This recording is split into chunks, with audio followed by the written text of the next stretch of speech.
Hello everyone, welcome back to another video of salt analysis. तो salt analysis में हमने salt को दो पार्ट्स में डिवाइड किया था। कौन कौन से दो पार्ट्स में? एक कैटायनिक रेडिकल और एक एनायनिक रेडिकल। और कैटायनिक रेडिकल को हमने बोला था बेसिक रेडिकल और एनायनिक रेडिकल को हमने बोला था एसिडिक रेडिकल। और इस एसिडिक रेडिकल को हमने लास्ट क्लास में स्टडी करा था। हमने एसिडिक रेडिकल को कहा था, हमने दो ग्रुप्स में डिवाइड किया था, ग्रुप ए और ग्रुप बी। और ग्रुप ए जो है हमने कहा था कौन से होंगे ग्रुप ए में? विच विल लिबरेट गैस। और गैस कब लिबरेट कर रहे हैं? ऑन एडिशन ऑफ इधर डाइल्यूट और कंसंट्रेटेड एसिड। तो देखो इसके बेस पे हमने ग्रुप ए को फर्दर सब ग्रुप्स में डिवाइड किया था, ग्रुप वन और ग्रुप टू में। और ग्रुप वन में कौन से थे? Which will liberate gas on addition of dilute acid. और ग्रुप टू में कौन से थे? Which will liberate gas on addition of concentrated H2SO4। आज की क्लास में हम ग्रुप बी को पढ़ने जा रहे हैं। ग्रुप बी में क्या होगा? विच विल प्रोड्यूस पीपीटी और विल चेंज कलर। तो इसके बेस पे आज हम ग्रुप बी को भी फर्दर सब ग्रुप्स के अंदर डिवाइड करने वाले हैं। तो देखो आज की क्लास में हम क्या करने वाले हैं? आज हम ग्रुप बी को स्टडी करने वाले हैं। आज हम स्टडी करने वाले हैं ग्रुप बी। Group B. अब ग्रुप बी को भी हम क्या कर रहे हैं? फर्दर दो पार्ट्स में डिवाइड कर रहे हैं। ग्रुप बी को भी हम फर्दर दो पार्ट्स में डिवाइड कर रहे हैं। ग्रुप बी कौन से थे? विच विल प्रोड्यूस पीपीटी और चेंज कलर। बस इसी के बेस पे हम दो पार्ट्स में डिवाइड कर रहे हैं। पार्ट वन के अंदर कौन से आएंगे? Which will produce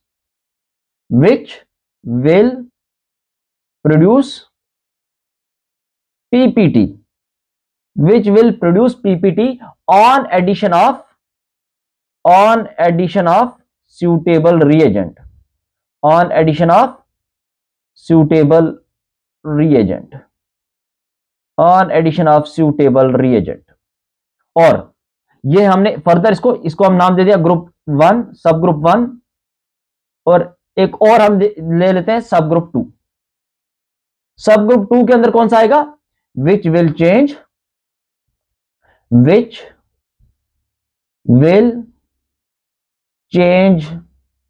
color, which will change color on addition of suitable reagent, on addition of suitable reagent। या फिर हम इसको कौन से रिएक्शंस बोलेंगे जहां पे कलर चेंज होगा? ये कौन सी रिएक्शन होती है? ये होती है रेडॉक्स रिएक्शंस। कौन सी रिएक्शन होती है ये? Redox reactions. तो देखो हमने ग्रुप बी को भी फर्दर डिवाइड किया सब ग्रुप वन और सब ग्रुप टू में। सब ग्रुप वन के अंदर कौन से आएंगे? Which will produce PPT on addition of suitable reagent. और सब ग्रुप टू में कौन से आएंगे? Which will undergo colour change on addition of suitable reagent. तो देखो अब हम सब ग्रुप वन को स्टडी करते हैं। तो देखो सब ग्रुप वन के अंदर हमने क्या बोला? सब ग्रुप वन के अंदर हमने क्या बोला? Which will produce PPT on addition of suitable reagent. तो देखो तुम लैब में गए, तुम्हें एक अननोन सैंपल दे दिया गया सॉल्ट का। तुमने उस सैंपल को लिया और सैंपल को लेने के बाद एक टेस्ट ट्यूब लिया और टेस्ट ट्यूब के अंदर तुमने उस सैंपल का एक सॉल्यूशन बनाया। ये सॉल्ट लिया और सॉल्ट का एक सॉल्यूशन बनाया। तो ये है तुम्हारे पास एक अननोन सॉल्यूशन। क्या है ये? तुम्हारे पास एक अननोन सॉल्यूशन जो तुम्हें लैब से मिला। अब इस अननोन सॉल्यूशन के अंदर तुमने कुछ सूटेबल रिएजेंट ऐड करा। क्या ऐड करा तुमने? Suitable reagent. कोई रिएजेंट ऐड करा। तो रिएजेंट ने ऐड करने के बाद तुमने एक सूटेबल रिएजेंट ऐड करा। Suitable reagent. तो सूटेबल रिएजेंट ऐड करने के बाद हुआ क्या कि यहां पे जैसे ये टेस्ट ट्यूब आ गया हमारा, यहां पे ये सॉल्यूशन था, ये हमारे पास एक सॉल्यूशन था जो तुमने बनाया था अननोन सॉल्ट का। और उसी सॉल्यूशन के अंदर क्या हो गया? उसी सॉल्यूशन के अंदर कुछ प्रेसिपिटेट भी फॉर्म हो गया, कुछ पीपीटी फॉर्म हो गई। और जैसे ही पीपीटी फॉर्म हुई तो तुमने यहां से कुछ इन्फ्रेंस आएगा, कुछ अनुमान लगाओगे तुम यहां से। इन्फ्रेंस पीपीटी को देख के तुम कुछ अनुमान लगाओगे कि यहां पे अननोन के अंदर क्या क्या प्रेजेंट हो सकता था। तो देखो इन्फ्रेंस के अंदर कौन कौन से आयंस होंगे? तो देखो यहां पे सल्फेट हो सकता है, या फिर क्या हो सकता है? फॉस्फेट हो सकता है। सल्फेट हो सकता है या फिर फॉस्फेट हो सकता है। तो लेट्स सपोज सल्फेट था। तो क्या हुआ? हमारे पास अननोन सैंपल के अंदर सल्फेट था और तुमने सूटेबल रिएजेंट जो ऐड किया वो था बेरियम क्लोराइड BaCl2। जैसे तुमने BaCl2 ऐड किया तो हुआ क्या, BaSO4 बन गया। BaSO4 की पीपीटी आ गई, व्हाइट पीपीटी, व्हाइट प्रेसिपिटेट। और जैसे ही व्हाइट प्रेसिपिटेट आया तुम समझ जाओगे कि इसके अंदर सल्फेट प्रेजेंट होगा। ओके, अब लेट सपोज तुम्हारे पास फॉस्फेट था PO4 3 और तुमने क्या करा, इसके अंदर सूटेबल रिएजेंट जो है अब AgNO3 ले लिया और जैसे ही AgNO3 इसके अंदर ऐड करा तुमने तो इसने भी क्या करा, इसने बना लिया Ag3PO4 और इसकी पीपीटी बना ली। पीपीटी डिपॉजिट होगी और ये जो पीपीटी होगी ये येलो कलर की होगी। कौन से कलर की होगी, ये येलो कलर की पीपीटी डिपॉजिट होगी और तुम समझ जाओगे कि इसके अंदर फॉस्फेट है। अच्छा, एक और आयन भी हो सकता है, क्रोमेट, CrO4 2-, क्रोमेट है। अगर क्रोमेट है तो तुम इसके अंदर क्या डाल दो, एक suitable reagent lead acetate PbCH3COOH। Lead acetate डालते ही ये भी क्या करेगा, ये लेड के साथ पीपीटी बना लेगा PbCrO4, ये भी डिपॉजिट हो जाएगा और इसका कलर भी कैसा होगा, येलो इन कलर होगा, येलो कलर का प्रेसिपिटेट बन जाएगा। और ऐसे करके तुम पहचान लोगे कि तुम्हारे सॉल्ट में, अननोन सॉल्ट में कौन सा एनाइन प्रेजेंट है। ओके, तो अब देखो ग्रुप बी के अंदर सब ग्रुप टू क्या कह रहा था, which will undergo colour change, जब कलर चेंज हो रहा हो on addition of suitable reagent. तो देखो हमने क्या करा, सब ग्रुप 2 को पढ़ने के लिए हमने क्या करते हैं, देखो हमने वही टेस्ट ट्यूब ले लिया, हमने अपना टेस्ट ट्यूब ले लिया। टेस्ट ट्यूब के अंदर क्या करा तुम लोगों ने, अननोन जो सॉल्ट मिला था उसका सॉल्यूशन बनाया, अननोन सॉल्ट का सॉल्यूशन बना लिया, solution of unknown salt, solution of unknown salt. Solution बनाने के बाद अब तुम्हें क्या करना है, तुम एक सूटेबल रिएजेंट ऐड कर रहे हो। तुमने रिएजेंट ऐड किया, रिएजेंट ऐड करने के बाद अब क्या होगा, रिएजेंट ऐड करने के बाद ये हमारा टेस्ट ट्यूब है। अब जो सॉल्यूशन है ना, सॉल्यूशन का कलर एकदम क्या हो जाएगा, कलर चेंज हो जाएगा। सॉल्यूशन का कलर चेंज हो गया और कलर चेंज होते ही कलर के बिना पे तुम बता सकते हो कि ओरिजिनल सॉल्यूशन के अंदर क्या था। तो इन्फ्रेंस क्या होगा यहां पे, इन्फ्रेंस क्या हो सकता है यहां पे, तो देखो इन्फ्रेंस हो सकता है यहां पे डाइक्रोमेट Cr2O7 2-, या परमैग्नेट MnO4-, राइट। देखो अगर, और देखो ये क्या है, ये सारे दोनों के दोनों क्या है, स्ट्रॉन्ग ऑक्सीडाइजिंग एजेंट है, खुद रिड्यूस होते हैं।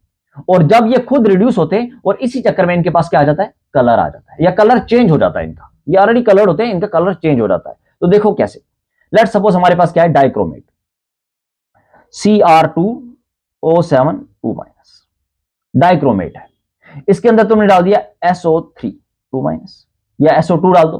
तो देखो यहां पे सल्फर की ऑक्सीडेशन स्टेट कितनी है, +4 है, तो सल्फर ऑक्सीडाइज होगा और क्रोमियम क्या होगा, रिड्यूस होगा। क्रोमियम की ऑक्सीडेशन स्टेट यहां पे +6 है, तो देखो ये किस में चला जाएगा, और देखो क्रोमियम का ऑक्सीडेशन स्टेट क्या है, +6 है, और ये यहां पे ऑरेंज कलर का होता है, ऑरेंज कलर का। अब ये ऑक्सीडाइजिंग एजेंट है, पोटेशियम डाइक्रोमेट क्या है, ये एक ऑक्सीडाइजिंग एजेंट है, ये ऑक्सीडाइज करेगा, ये SO3 को ऑक्सीडाइज करके किसमें भेज देगा, SO4 2- में। तो देखो इसका ऑक्सीडेशन नंबर इंक्रीज हो गया और ये क्या करेगा, ये इसको रिड्यूस करेगा और Cr2O7 रिड्यूस होकर किसमें चला जाएगा, Cr3+ में। देखो +6 से +3, इसका क्या हो गया, रिडक्शन हुआ, और रिडक्शन होते ही इसका कलर चेंज हो गया, इसका कलर हो जाएगा ग्रीन। और जैसे ग्रीन कलर हो गया, ऑरेंज कलर का सॉल्यूशन ग्रीन में कन्वर्ट हो गया, तो समझ जाना कि यहां पे क्या था, यहां पे पोटेशियम डाइक्रोमेट था। Okay, next is परमैग्नेट। तो परमैग्नेट के केस में कैसा होगा, MnO4-, क्या ये परमैग्नेट है। तो देखो परमैग्नेट है, इसका कलर कैसा होता है, इसका कलर जो होता है, इसका जो कलर होता है वो डार्क पर्पल कलर का होता है।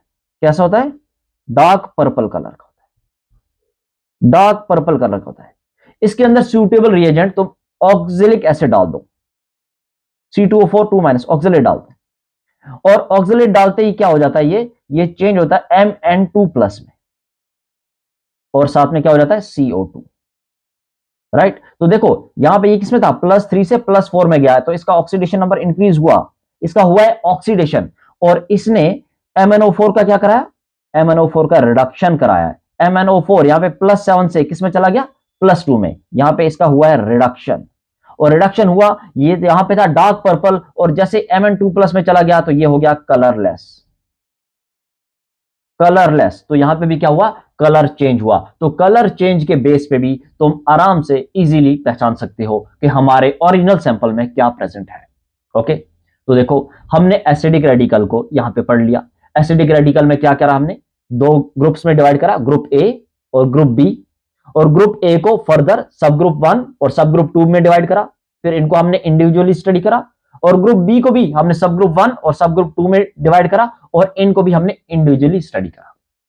तो इतना सब करने के बाद अब तुम लैब में एंटर करते हो। तो लैब में एंटर करने के बाद तुम्हें एक पैकेट पकड़ा दिया जाता है, और जो पैकेट पकड़ा गया सॉल्ट का, और तुम्हें कहा जाता है कि जाओ अब टेस्ट करो। तो तुम क्या करोगे, तुम क्या करोगे, सबसे पहले जाते ही एसिडिक रेडिकल से टेस्ट स्टार्ट करोगे। सबसे पहले तुम्हें एसिडिक रेडिकल के टेस्ट स्टार्ट करने, राइट। तो एसिडिक रेडिकल, अच्छा क्वेश्चन ये आता है कि बेसिक रेडिकल के क्यों नहीं करें। सबसे पहले हम एसिडिक रेडिकल के ही टेस्ट क्यों स्टार्ट करें, why acidic radicals are tested before basic radicals. अगर हम क्वेश्चन लिखें, यहां पे हम क्वेश्चन लिख देते हैं, why acidic radical tests are performed before basic radical, before basic radical tests, before basic radical tests. तो देखो मेरा सजेशन तो यह है कि पहले एसिडिक रेडिकल टेस्ट ही करना चाहिए, उसके बाद बेसिक रेडिकल करो। फिर भी अगर तुम 30 मार खान बन ही रहे हो कि नहीं हमें तो बेसिक रेडिकल करना है, तो कर लो, कौन मना कर सकता है। तो देखो अगर तुम बेसिक रेडिकल टेस्ट करना ही चाहते हो, तो देखो जैसे ही तुम बेसिक रेडिकल टेस्ट करोगे तो बेसिस के भी ग्रुप्स होते हैं, जैसे उनमें भी क्या आएगा, ग्रुप 1 टू ग्रुप 6, ऐसे करके ग्रुप्स आएंगे, ग्रुप 1 टू ग्रुप 6, राइट। तो देखो जैसे तुम बेसिक रेडिकल का टेस्ट करना जाओगे तो तुम्हें सबसे पहले एजी मिल जाएगा, Ag+। क्या मिल जाएगा, Ag+। अब लेट सपोज तुम्हारे सैंपल में है Ag+ है, तुमने क्या करा, डाइल्यूट HCl डाल दिया, क्योंकि सबसे पहले तो तुम डाइल्यूट एसिड डाला, और डाइल्यूट HCl डालते ही तुम्हें पता है क्या बनना चाहिए, AgCl, इसका प्रेसिपिटेट बनना चाहिए। और ये जो प्रेसिपिटेट होता है ये व्हाइट कलर का होता है। कौन से कलर का होता है, ये व्हाइट कलर का होता है, ये तुम्हें पता है और तुम चाहते हो ये बनना चाहिए, लेकिन तुमने जैसे ही टेस्ट किया तो लेट्स सपोज तुम्हारे पास येलो प्रेसिपिटेट आ गया, तुम्हारे पास प्रेसिपिटेट कौन सा आया, येलो कलर का आया, व्हाइट नहीं आया, ये आ गया, ये नहीं आया। अब क्या करोगे, ये कैसे आ गया, तो देखो होना क्या चाहिए था, AgCl बनना चाहिए था, लेकिन हो सकता है वहां पे क्या हो, वहां पे फॉस्फेट भी प्रेजेंट हो, PO4 3-, वहां पे फॉस्फेट भी प्रेजेंट हो, और फॉस्फेट जाके किसके साथ कंबाइन हो जाए, फॉस्फेट जाके Ag के साथ कंबाइन हो जाए, और ये क्या बना ले, Ag3PO4, और ये बना ले येलो प्रेसिपिटेट। वहां पे क्योंकि फॉस्फेट तुमने एलिमिनेट नहीं करा ना, अगर हम एसिडिक रेडिकल का टेस्ट करते आ रहे थे तो देखो एसिडिक रेडिकल में ग्रुप बी के अंदर हमने फॉस्फेट को एलिमिनेट कर दिया होता, अब हम बेसिक पे पहुंचे होते, लेकिन नहीं, तुमने सीधा बेसिक से स्टार्ट करा। तो मतलब जो इंटरफेयरिंग आयंस है, जो एसिडिक रेडिकल्स के इंटरफेयरिंग आयंस है, वो बेसिस में as it is pass on हुए, और वो वहां जाके प्रॉब्लम क्रिएट करेंगे। तो देखो अगर तुम्हें फिर भी बेसिक रेडिकल टेस्ट करना ही है तो तुम्हें क्या करना है, सबसे पहले इंटरफेयरिंग आयंस को पहचानो, उनको पहचानने के बाद उनको एलिमिनेट करो, और एलिमिनेट करने के बाद फिर तुम आगे टेस्ट प्रोसीड कर सकते हो, राइट। नहीं तो फिर क्या करो, नहीं तो फिर चुपचाप एसिडिक रेडिकल से प्रोसीड करो। एसिडिक रेडिकल से जब प्रोसीड करोगे तो वो अपने आप प्रेसिपिटेट होते जाएंगे, पीपीटी बनते जाएगी, और उनको तुम अलग से प्रेसिपिटेट होने के बाद अलग से फिल्टर आउट करते जाओगे, और लास्ट पे तुम्हारे पास जब तुम बेसिक पे जाओगे तो एसिड का कोई इंटरफेरिंग आयन होगा ही नहीं सॉल्यूशन के अंदर, जो तुम्हें ये वाली प्रॉब्लम क्रिएट करेगा। ओके, तो हम अगर इसका आंसर लिखना चाहें, तो हम आंसर में क्या लिखेंगे?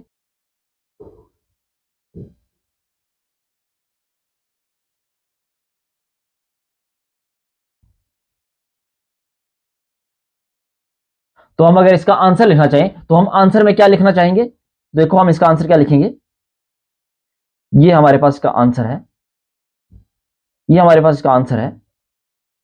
और आंसर क्या है कि क्यों हम एसिडिक रेडिकल टेस्ट को पहले करते हैं और क्यों नहीं हम बेसिक रेडिकल को पहले क्यों नहीं करना चाहेंगे? क्योंकि सम एसिडिक रेडिकल्स, कुछ एसिडिक रेडिकल जो होते हैं, some acidic radicals are interfering radicals, right? जैसे कि हमारे पास क्या, ऑक्सलेट है, बोरेट है, फ्लोराइड है, सिलिकेट है, फॉस्फेट है, ये क्या करेंगे? इंटरफेयर करेंगे।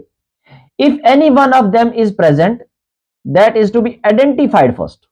अगर तुम्हें ये टेस्ट करना ही है तो पहले इसको आइडेंटिफाई करना है, डिस्ट्रॉय या रिमूव करना है, राइट? कुछ स्टैंडर्ड टेक्निक से, उसके बाद तुम बेसिक रेडिकल कर सकते हो, या फिर तुम क्या करो, directly acidic radical test perform करो, जो बता रखा है directly acidic radical test perform करो। बात समझ आ गई हो तो आगे बढ़े। ओके, तो देखो अब हम समझ चुके हैं कि हमें क्या करना है, एसिडिक रेडिकल टेस्ट ही पहले करना है, उसके बाद हम बेसिक रेडिकल पर चलेंगे। चलो, इतनी बात समझ आ गई। अगर इतनी बात समझ आ गई है तो अब तुम लैब के अंदर एंटर कर रहे हो, और तुम लैब के अंदर एंटर करते ही तुम्हें पकड़ा दिया गया एक पैकेट।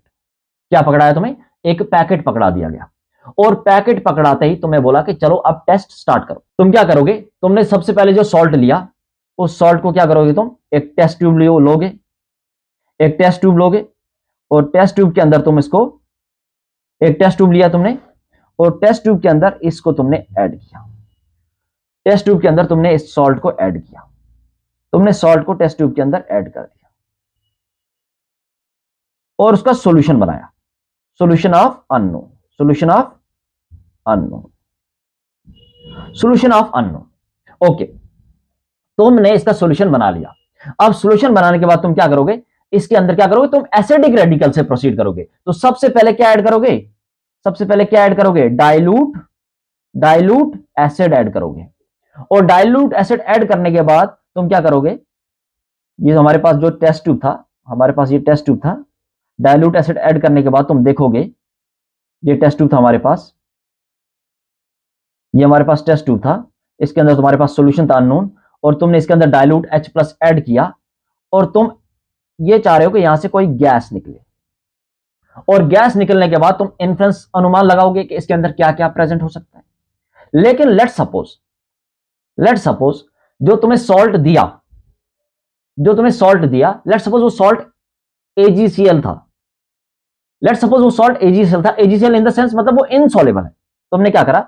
तुमने ये टेस्ट ट्यूब लिया, हम एक टेस्ट ट्यूब बना लेते हैं।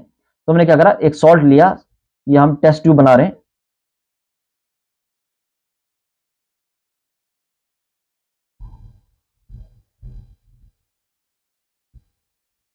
ये हमने टेस्ट ट्यूब लिया, और टेस्ट ट्यूब के अंदर हमने क्या करा?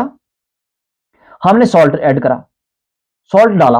अब हमें सॉल्यूशन बनाना है, सॉल्यूशन बनाने के लिए हम क्या करेंगे? ऐड, हम इसके अंदर वाटर भी ऐड कर रहे हैं, और हमने वाटर ऐड किया। वाटर ऐड करने के बाद सॉल्ट जो है ये सॉल्युबल नहीं हो रहा, इनसॉल्युबल है, सॉल्ट इनसॉल्युबल है। लेट सपोज ये AgCl है, या ZnS है, या BaSO4 है, कोई सा भी हो सकता है, या ZnS है, या BaSO4 है, कोई सा भी एक सॉल्ट है जो इनसॉल्युबल है, जो पीपीटी की फॉर्म में, जो सॉल्युबल हो ही नहीं रहा। तो अब तुम टेस्ट कैसे परफॉर्म करोगे? तो देखो, अगर तुम चाहते हो कि कोई गैस निकले बाहर, लेट सपोज ये AgCl है, तुम चाहते हो कि तुम इसके ऊपर डाइल्यूट H+ ऐड कर रहे हो, तो वहां से गैस बाहर निकले, तो गैस बाहर निकलने के लिए क्या चाहिए तुम्हें? फ्री Cl- चाहिए ना, फ्री Cl- चाहिए, तभी तो जो Cl- है वो एसिड के साथ रिएक्ट होके HCl गैस बनाएगा, जो फ्यूम्स के फॉर्म में बाहर निकलेगा।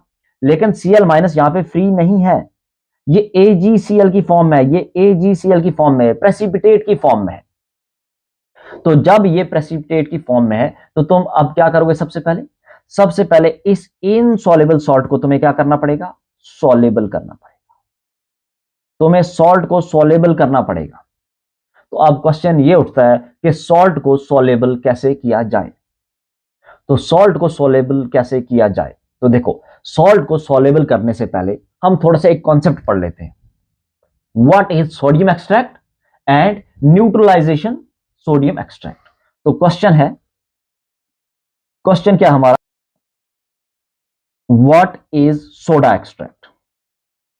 What is soda extract? What is soda extract and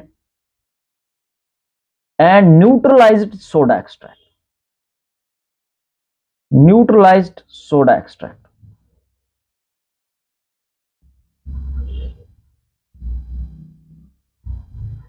देखो, थोड़ी देर सब्र रखो, सब समझ आ जाएगा कि सॉल्युबल कैसे होगा। देखो, सबसे पहले हम थोड़ा सा देख लेते हैं कि सोडा एक्सट्रैक्ट क्या होता है। लेट सपोज तुमने जो सॉल्ट लिया, AgCl लिया, और वो क्या है? इनसॉल्युबल सॉल्ट है। क्या है वो? इनसॉल्युबल सॉल्ट है, वो सॉल्युबल नहीं हो रहा, तुम उसका सॉल्यूशन नहीं बना पा रहे हो। तुम्हारे पास सॉल्ट है AgCl और ये है एक इनसॉल्युबल सॉल्ट, तुम इसका सॉल्यूशन नहीं बना पा रहे हो। तो तुमने क्या करना है? इस AgCl सॉल्ट में सोडियम कार्बोनेट डालना है, Na2CO3, सोडियम कार्बोनेट डाला। अब सोडियम कार्बोनेट जो होता है ना, इसका नेचर कैसा होता है? कोरोसिव नेचर का होता है। ये क्या करेगा? ये जो हमारे पास सॉल्ट है AgCl जो सॉल्ट है, लेट सपोज ये हमारे पास AgCl सॉल्ट है, AgCl सॉल्ट है, ये इनसॉल्युबल है। क्या है? ये इनसॉल्युबल है, ये इसकी आउटर लेयर है, लेट सपोज ये इनसॉल्युबल है। तो ये जो है हमारे पास Na2CO3 सोडियम कार्बोनेट, ये क्या करेगा? ये इसकी टॉप लेयर को ना कोरोड कर देगा और डिस्ट्रॉय कर देगा। और डिस्ट्रॉय करने से होगा क्या? यहां पे होगा क्या? यहां पे ये जो टॉप लेयर है ना, ये रिएक्ट हो जाएगी और रिएक्ट करके क्या बनाएगी? ये NaCl। क्योंकि यहां से Cl थोड़ा सा गया, टॉप लेयर से थोड़ा सा Cl आया और सोडियम आया, और इसने क्या बनाया? यहां पे NaCl बनाया। क्या बनाया इसने? NaCl बनाया। तो देखो, और थोड़ा सा अब क्या करोगे तुम? हीट करोगे। अब इसके ऊपर क्या करोगे तुम? हीट भी करोगे, हल्का सा हीट करोगे तुम इसको। तुमने AgCl लिया, उसके अंदर तुमने Na2CO3 डाला और तुमने हीट करा। तो देखो हुआ क्या? तो हुआ क्या यहां पे होगा क्या? जो तुम्हारे पास AgCl है और Na2CO3 है, Na2CO3, इसने क्या बनाया? इसने बनाया NaCl। क्या बना? एक तो हमारे पास बना NaCl और साथ में क्या बनेगा? Ag2CO3। अब ये जो Ag2CO3 है ना, क्योंकि तुमने थोड़ा सा हीट भी करा है, तो ये स्टेबल नहीं है। ये स्टेबल नहीं है, ये भी क्या करेगा? ये ब्रेक डाउन हो जाएगा। किसमें? ये ब्रेक हो जाएगा Ag2O में, सॉलिड, और साथ में CO2 गैस। Ag2O सॉलिड में और साथ में CO2 गैस। तो देखो, ये जो Ag2O सॉलिड आया, ये क्या है हमारे पास? ये रेसिड्यू आया। क्या है हमारे पास? रेसिड्यू आया। और रेसिड्यू में क्या हमारे पास? AgCl है, क्योंकि सिर्फ और सिर्फ टॉप लेयर का कोरोजन हुआ है, तो अभी भी हमारे पास रेसिड्यू में AgCl प्रेजेंट है। तो रेसिड्यू में हमारे पास क्या क्या आया? एक आया हमारे पास AgCl और दूसरा आया हमारे पास Ag2O। तो देखो, हमने जैसे ये डाला, हल्का सा हीट किया, हमारे पास क्या आया? रेसिड्यू आया। रेसिड्यू आया, और रेसिड्यू में क्या क्या था हमारे पास? रेसिड्यू में क्या क्या आया हमारे पास? एक तो हमारे पास AgCl और साथ में क्या है हमारे पास? Ag2O। ये दोनों के दोनों आ गए। ये तो आया रेसिड्यू। और एक और चीज आई हमारे पास, फिल्ट्रेट। क्या है हमारे पास? फिल्ट्रेट। फिल्ट्रेट में क्या आया? फिल्ट्रेट में क्या आया? देखो, अब हमारे पास NaCl आ चुका है। अब हमारे पास कुछ तो थोड़ा बहुत रिएक्ट हुआ, दैट इज NaCl। ये हमारे पास आया फिल्ट्रेट। अब इसका एक्वस सॉल्यूशन हम बना सकते हैं। अब हम टेस्ट प्रोसीड कर सकते हैं। क्योंकि अब हमारे पास Cl माइनस यहां पे आ चुका है। अब हमें Cl माइनस का टेस्ट मिल जाएगा। लेकिन हमने ऐड क्या किया है? हमने ऐड किया है सोडियम कार्बोनेट। हमने ऐड क्या किया है? तो देखो, Na2CO3 है, Na2CO3। तो देखो Na2CO3 जो है, Na कहां से आया, यह आया होगा स्ट्रॉन्ग बेस से, और CO3 कहां से आया है, CO3 आया वीक एसिड से। ये स्ट्रॉन्ग बेस और वीक एसिड से आया है, तो ये क्या हुआ, इसने ये क्या करेगा, सॉल्यूशन का पीएच बढ़ा देगा। ये जो हमारे पास NaCl आया था, देखो हम इसको उठा लेते हैं, यहां से कॉपी कर लेते हैं। ये जो हमारे पास यहां पे, ये जो हमारे पास यहां पे NaCl आया था, फिल्ट्रेट आया था,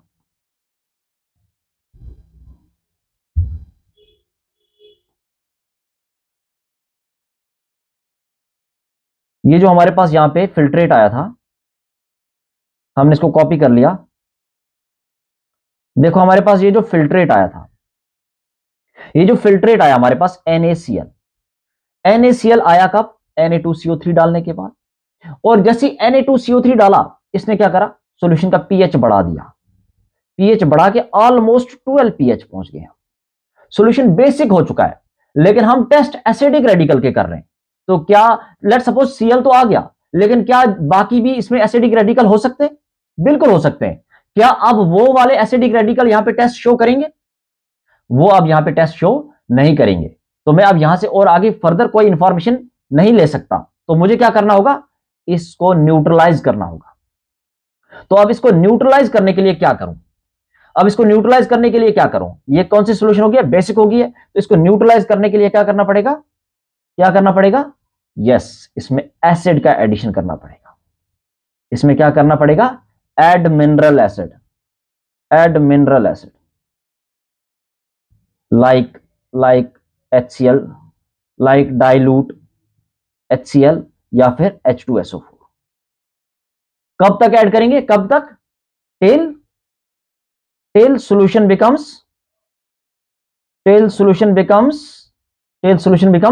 slightly acidic, slightly acidic। ये क्या बात हुई, ये क्या बात हुई, स्लाइटली एसिडिक क्यों, न्यूट्रल क्यों नहीं, न्यूट्रल क्यों नहीं, हम तो न्यूट्रल करने जा रहे थे, तो स्लाइटली एसिडिक क्यों कर दिया। तो देखो स्लाइटली एसिडिक इसलिए करा, लेट सपोज तुमने क्या करा, थोड़ा बहुत तुम एसिड डाले जा रहे हो, पीएच कितना इसका 12 है, तुम एसिड डाले जा रहे हो जब तक पीएच कहां ना पहुंच जाए, 7 पे। अच्छा, तुमने एसिड डाला और पीएच जाके 7 पे रुक गया, ओके, पीएच जाके 7 पे रुक गया, और तुमने मान के चल गए कि सॉल्यूशन न्यूट्रल है। हो सकता है, ऐसा पॉसिबिलिटी है कि जो टॉप लेयर होगा उसका पीएच 7 हो और नीचे अभी भी कुछ बेसिस प्रेजेंट हो सकता है सारा का सारा रिएक्ट ना हुआ हो, अभी भी कुछ बेस प्रेजेंट हो, सिर्फ एक ऊपर टॉप लेयर का पीएच 7 हुआ हो। तो हमें कोशिश करनी है कुछ भी बेस वहां पे ना प्रेजेंट हो, कोई सभी बेस का कुछ भी प्रेजेंट ना हो वहां पे, इसलिए हमने हल्का सा एसिडिक कर दिया। बात समझ आई, हमने हल्का सा एसिडिक क्यों करा, क्योंकि उसमें बेसिस कुछ भी प्रेजेंट नहीं होने चाहिए, ठीक, उसमें कुछ भी बेस प्रेजेंट ना होना चाहिए, सारा का सारा एसिडिक हो गया। लेकिन अब हल्का सा एसिडिक हो गया, हमें न्यूट्रल करना है, तो क्या करें, अब ये हल्का सा एसिडिक हो गया, हमें चाहिए न्यूट्रल, तो हम क्या करें, हम फर्दर इसके अंदर क्या ऐड कर दें, हम फर्दर इसके अंदर क्या ऐड कर दें, हम फर्दर इसके अंदर बेस ऐड कर दें। तो बेस में कौन सा, स्ट्रॉन्ग बेस के वीक बेस, तो देखो हम क्या करेंगे, हम इसके अंदर ऐड करेंगे ammonia solution, addition of ammonia solution, ammonia solution, ammonia solution बोले तो NH4OH, NH4OH का हम इसके अंदर एडिशन करेंगे। ऐसा क्यों करा, ताकि न्यूट्रल हो जाए। अच्छा, क्या सच में न्यूट्रल हो गया, देखो हमारे पास जो एसिड यहां पे प्रेजेंट होगा, स्लाइटली एसिडिक होने के बाद कुछ एसिड यहां पे है, तो हमने बेस डाला ड्रॉप वाइज, हमने क्या डाला, ड्रॉप वाइज। अच्छा, ड्रॉप वाइज अगर थोड़ा सा एक्स्ट्रा डल गया, तो अगर थोड़ा सा एक्स्ट्रा डल गया तो हमने साथ में क्या करा, और स्लाइटली हमने हीट भी कर दिया इसको, एंड स्लाइटली हीट भी कर दिया हमने। एक्स्ट्रा डल गया तो कोई टेंशन वाली बात नहीं है, एक्स्ट्रा डल गया यहां पे थोड़ा सा स्लाइटली, तो कोई टेंशन वाली बात नहीं है, हमने साथ में स्लाइटली हीट भी कर दिया। तो देखो इसका फायदा क्या हुआ, देखो अमोनिया सॉल्यूशन जो NH4OH है, जो हमारे पास NH4OH है, ये किससे मिलकर बना होगा, ये मिलकर बना होगा NH3 plus water, NH3 plus water. तो देखो जब तक स्लाइटली एसिडिक था, ये दोनों मिलकर क्या कर रहे थे, उसको न्यूट्रलाइज कर रहे थे, दोनों मिलकर न्यूट्रलाइज कर रहे थे। और एक टाइम ऐसा आया कि सारा का सारा एसिड खत्म हो गया। अब एक टाइम ऐसा आया कि सारा का सारा एसिड खत्म हो चुका है, अब एसिड नहीं है प्रेजेंट, अब एसिड प्रेजेंट नहीं है, लेकिन हम कह रहे हैं कि हमने थोड़ा सा एक्स्ट्रा डाल दिया, तो वहां पे अब प्रेजेंट क्या है, अब प्रेजेंट है एक्स्ट्रा NH3 और H2O, NH3 और H2O, और इन दोनों के बीच होती है हाइड्रोजन बॉन्डिंग, इन दोनों के बीच हाइड्रोजन बॉन्डिंग होती है। और तुम लोगों ने क्या करा, हल्का सा हीट कर दिया, हल्का सा हीट करने से होगा क्या, इनके बीच हाइड्रोजन बॉन्डिंग ब्रेक हो जाएगी। हाइड्रोजन बॉन्डिंग क्या होगी, हीट करने पे क्या होगा, हाइड्रोजन बॉन्ड क्या होगा, ब्रेक होगा। और अगर हाइड्रोजन बॉन्ड ब्रेक हुआ तो NH3 गैस बन के क्या होगा, उड़ जाएगा, और हमारे पास क्या, we left with water only, और हमारा सॉल्यूशन क्या हो जाएगा, कंफर्म न्यूट्रल हो जाएगा, कंफर्म। और जब ऐसी कंडीशन आ जाए तो इस टाइम पे हमारे पास क्या आ गया, अब ये जो आ गया हमारे पास, इसको हम कहेंगे न्यूट्रलाइज्ड सोडा एक्सट्रैक्ट, और इससे पहले जो हमारे पास ये वाली कंडीशन आई थी, इसको हम बोलेंगे सोडा एक्सट्रैक्ट, इसको हम बोलेंगे सोडा एक्सट्रैक्ट, सोडा एक्सट्रैक्ट। और उसके बाद जब हम नेक्स्ट कंडीशन में पहुंचे, इसको बोलेंगे हम न्यूट्रलाइज्ड सोडा एक्सट्रैक्ट। ओके, अब हम फर्दर प्रोसीड कर सकते हैं, अब हम एसिडिक रेडिकल्स का टेस्ट आगे फर्दर प्रोसीड कर सकते हैं। ओके, हमने इनसॉल्युबल सॉल्ट्स के बारे में सीखा कि इनसॉल्युबल सॉल्ट्स को तुम रिएक्शन में कैसे फर्दर प्रोसीड करोगे, तुम्हें उसको सॉल्युबल करना पड़ेगा, और सॉल्युबल करने के लिए तुम्हें सोडा एक्सट्रैक्ट बनाना पड़ेगा। सोडा एक्सट्रैक्ट बनाने के लिए तुम्हें Na2CO3 ऐड करना पड़ेगा, जो कि कोरोसिव नेचर का है, और वो ऐड करते ही तुम्हारा सॉल्ट क्या हो जाएगा, कुछ सॉल्युबल हो जाएगा, कुछ रेसिड्यू भी चला जाएगा। और जो सॉल्युबल हो गया, जो फिल्ट्रेट है, फिल्ट्रेट का पीएच बढ़ गया, तो पीएच उसका वापस से न्यूट्रल लाने के लिए तुमने उसके अंदर क्या ऐड करा, एसिड ऐड करा, और स्लाइटली एसिडिक कर दिया। पीएच अब 7 से नीचे है, स्लाइटली एसिडिक कर दिया, और उसको वापस न्यूट्रल करने के लिए तुमने क्या उसके अंदर ऐड करा, तुमने उसके अंदर ऐड करा अमोनिया सॉल्यूशन, और थोड़ा सा हीट करा ताकि एक्स्ट्रा अमोनिया उड़ जाए, और तुम्हारा सॉल्यूशन परफेक्टली न्यूट्रल हो गया। और यहां पे कंफर्म तुम्हारे पास क्या आ गया, यहां पे न्यूट्रलाइज्ड सोडा एक्सट्रैक्ट, ये कंफर्म है। अब इसके आगे अब हम इंडिविजुअली हर एक एसिड का अलग से टेस्ट और डिस्टिंग्विश करना सीखेंगे, एसिडिक रेडिकल्स का। तो उसके लिए तुम्हें क्या करना है, तुम्हें चैनल को सब्सक्राइब, वीडियो को लाइक और शेयर जरूर करना है। मिलते हैं नेक्स्ट वीडियो में।